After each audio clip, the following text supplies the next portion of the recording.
লাউয়ের রেসিপি তো আমি আগে অনেক দেখিয়েছি, বাট আজকে আমি যেটা দেখাবো সেটা গরমের দিনে শরীর সুস্থ রাখতে একদম উপাদেয় খাওয়ার প্রথম পাতে গরম ভাতে জাস্ট জমে যাওয়ার মতো একটা রেসিপি। সেটা হচ্ছে লাউয়ের শুক্তো। আচ্ছা, বলে রাখি এটা কিন্তু অনেকে করলা বা উচ্ছে দিয়েও বানায়, বাট এটা কিন্তু আমি উচ্ছে ছাড়াই বানাবো। তার জন্য প্রথমে কড়াই আমি ছোট 1 কাপ মতো জল দিয়ে লাউ কেটে, মানে একটা মিডিয়াম সাইজের লাউ কুচি করে কেটে প্রথমে আমি নুন হলুদ দিয়ে সেদ্ধ করে নিয়েছি। এই 10 মিনিট মতো লাগবে সেদ্ধ হতে। দেখে নিয়েছি লাউটা সেদ্ধ হয়েছে কিনা, তারপরে ওটা আমি একটা জায়গায় তুলে রেখেছি। তারপরে আমি কড়ায় আবার একটু তেল দিয়ে কিছু বড়ি আমি ভেজে তুলে রাখলাম। বড়ি ভেজে তুলে রাখার পরে সর্ষের তেল দিয়ে, খুবই অল্প, খুব বেশি সর্ষের তেল একদম দেবেন না, অল্প সর্ষের তেল দিয়ে তাতে শুকনো লঙ্কার কালো জিরে ফোড়ন দিয়ে দিলাম আদা কাঁচা লঙ্কা একটু থেতো করে রেখেছি সেটা।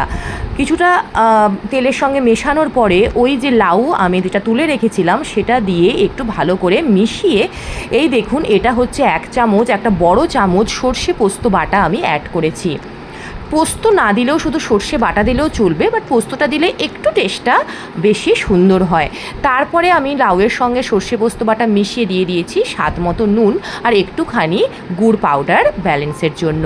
ব্যাস, তারপরে সব কিছু মিশিয়ে আমি এইটা দেখুন 1 কাপ দুধ আমি তারপরে ঢেলে দিলাম। দুধটা ঢেলে তারপরে লাউয়ের সঙ্গে ভালো করে কিছুক্ষণ দমে আমি এই রান্নাটা হতে দেব।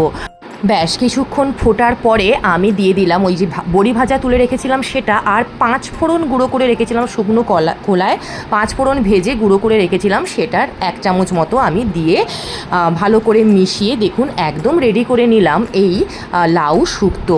রান্নার শেষে 1 চামচ ঘি অ্যাড করতে কিন্তু ভুলবেন না। রেসিপিটা কেমন লাগলো অবশ্যই জানাবেন।